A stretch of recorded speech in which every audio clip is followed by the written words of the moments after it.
So we're back with Erik Rauterkus at Let's Talk About Sweatshops at PNC Park. And we're back to talking about the City League and the WPIAL. And the environment in which the superintendent and the board of the Pittsburgh Public Schools are going to evaluate this report and consider our recommendation that they dissolve the City League. That they is it the PIA District 8 is the city? Yeah. So they should take the charter for the Pennsylvania Athletic Interscholastic Athletic Association, District 8. They should hold it up in the air. They should say, this is the charter of PIAA District 8. It was awarded to the city of Pittsburgh in 1905, and it was great at one time, and now we're getting rid of it. And all of our kids are going to travel all over Western Pennsylvania every day after school to play sports. And that's a struggle there within itself, because I was just, for my school newspaper, interviewing the athletic director at our school, and he holds the city district very dear to his heart. He was, I believe, a Peabody graduate, and he loves the city district. He remembers when they were the most competitive in the state in multiple sports, when they're there beating Whitfield teams consistently, and when the city district was so large and so great, it could easily be its own district. But times have changed, and that's just not the case anymore. This enthusiasm for the City League is distressing to me. It's people who, it's not that I don't understand it. I do understand it. It's not that I think that the feelings that people are expressing about the positive memories that they have are not bad to express, but it's really destructive, and it's not helpful for people to recall those things. The emotional attachment isn't helping us move forward, and frankly, it's a very difficult organizing situation. Like for your dad and I to be out there trying to convince folks who have been in the city their whole lives and who know the City League that that getting rid of something they know and love is going to be good for them. It's a very hard sell. It's a very difficult organizing position for any organizer to take. That's for sure. Yeah. So what are they going to say? I mean, what's going to happen at the school board when this is presented to them? What are the different issues that they're going to? What are the different?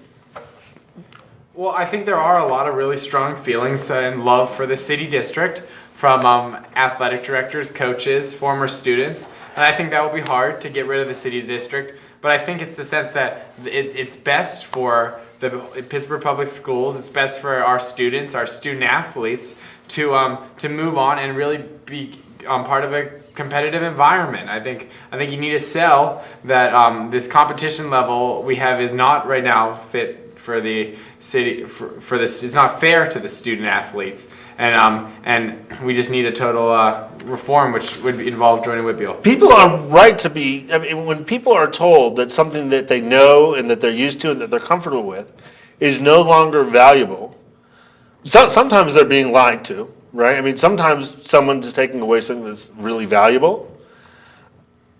And that's a problem. It's a problem. People are going to think that we're talking about the dissolution of the city of Pittsburgh and the merger of the city of Pittsburgh with Allegheny County. But that's not what we're talking about here.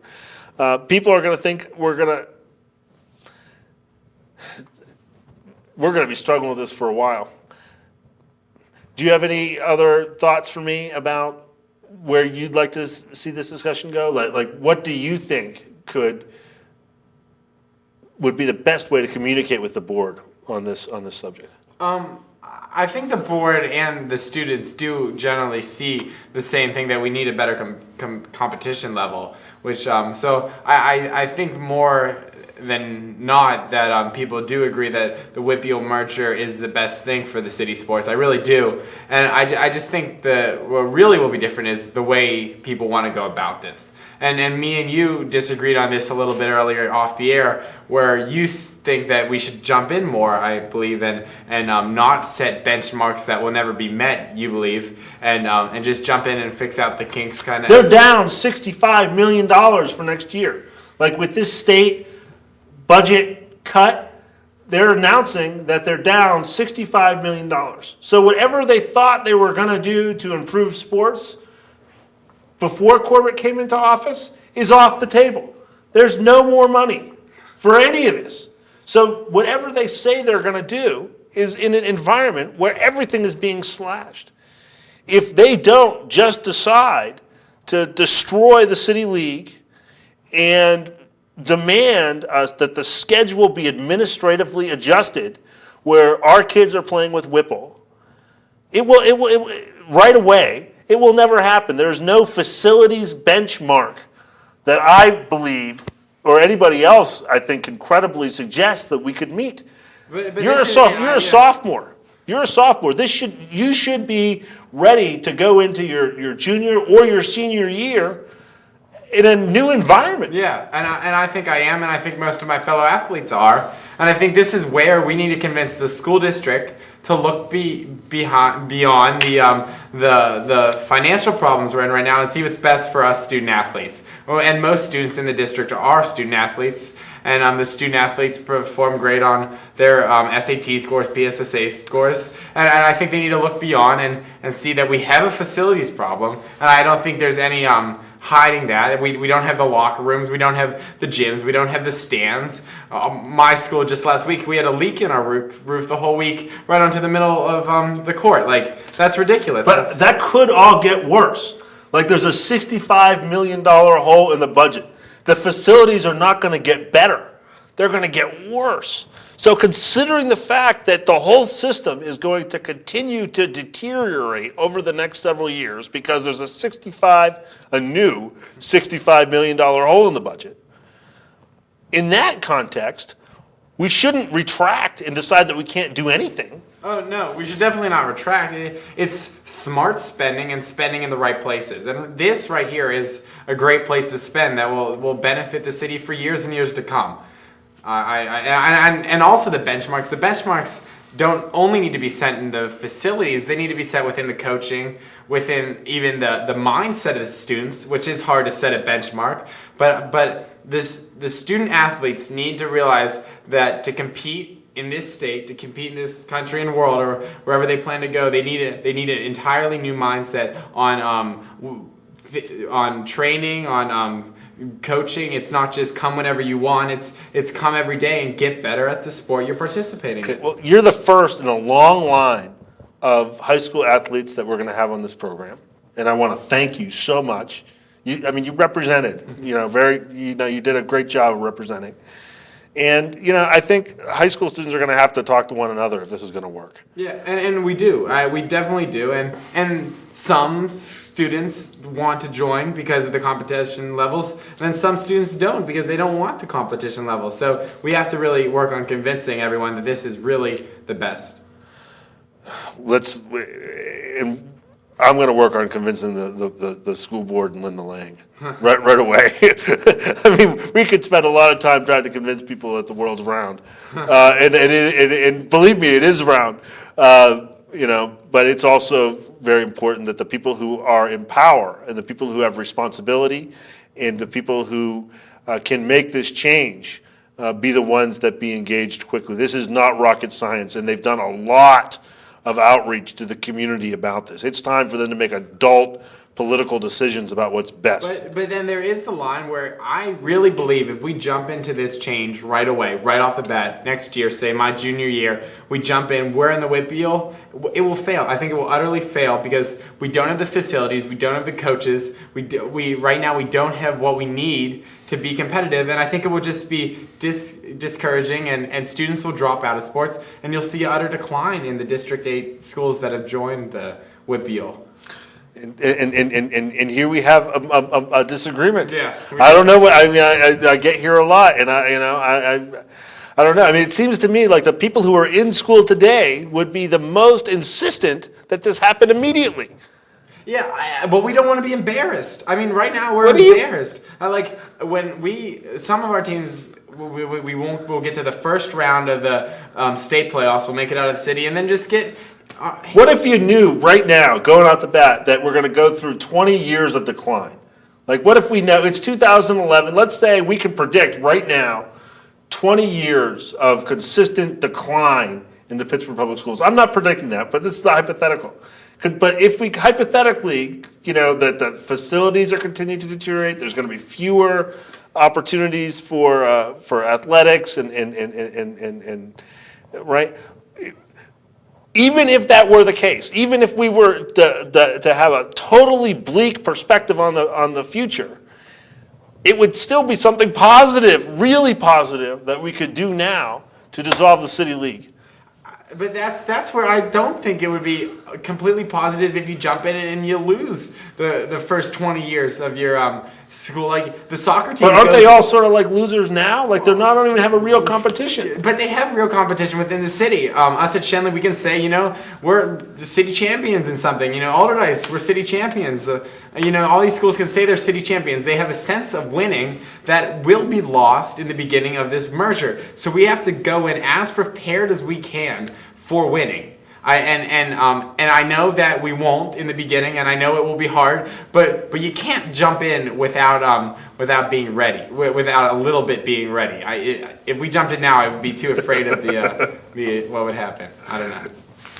It's so nice to have you on the program. We're going to have you back, and we're going to go do surveys of more high school students about this issue. It's a real pleasure. Hello, TV Land. This is Mark Rauterkus, and I'm here to wrap up the show and talk a little bit about some of the ideas that are pressing on my brain and our community's brain together. First off, I want to give a big shout out to Ken. He's really organized and speaking out and using your voice, and everybody needs to take that courage and step up and get our eyes together. I'm a father, I'm a dad, and I think there's an important message throughout this that we have to know, especially as our budget is getting slammed by the state. Ken talked about earlier a $65 million hole that they have to fill just this year. And my first point is that playing with our kids is fun and it's cheap. It's an affordable activity. We have to be able to go out and play hard, play long, play often, and play in larger groups. So I want us, as we were talking about joining the WPIAL and merging with the city, I want our athletes to be ready for that step. It's going to be more difficult to go up against Baldwin and South Park and Riverside and North Alleghenies of the world, but we have to be prepared now. And there are a couple ways that we can do that. For starters, the Summer Dreamers Camp is happening, and all the middle school students from around the city will be able to go to these camps. It starts in July 11th and goes for nearly 5 weeks into the middle of August. And the students get a bit of academics, but there's been some changes this year. There's an hour longer day, and it's all fun time that's been put on. Instead of last year, it ended at 3 o'clock, so we would get to play in the pool or do your activities at the zoo or play ultimate frisbee for a certain period of time, but now we've added an extra hour of time. That's going to be very valuable for our field trips and very valuable for our fun and play and teamwork.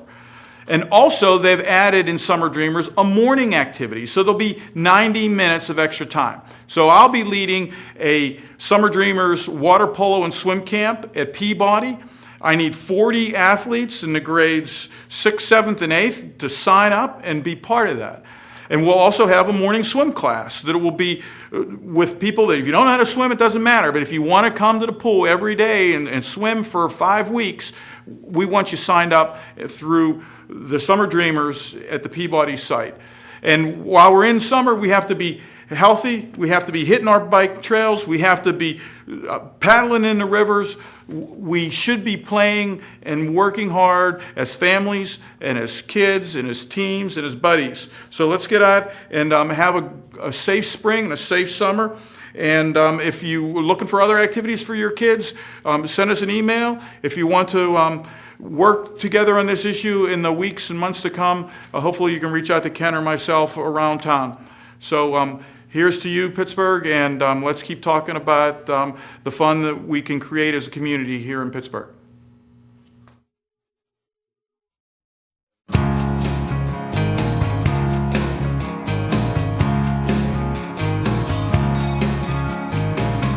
Billy Conn was a boxer on the road to destiny. So the Godfighter, an Irish easy rider, he hailed from Liberty. He learned to fight in brick alleys. In the carbine he plied his trade. The main left hook, movie-eyed looks, clearly a man self-made. He started out young on the bottom rung, a gopher boy for Johnny Ray. With hard work and luck, he worked his way up to the heavyweight. At the summer home of Greenfield, Jimmy is where he first met Mary Louise. Every teen's dream, real beauty queen, she had Billy down on his knees. Greenfield Jimmy did not know the two of them fell in love. He'd always say there ain't no way my daughter's gonna marry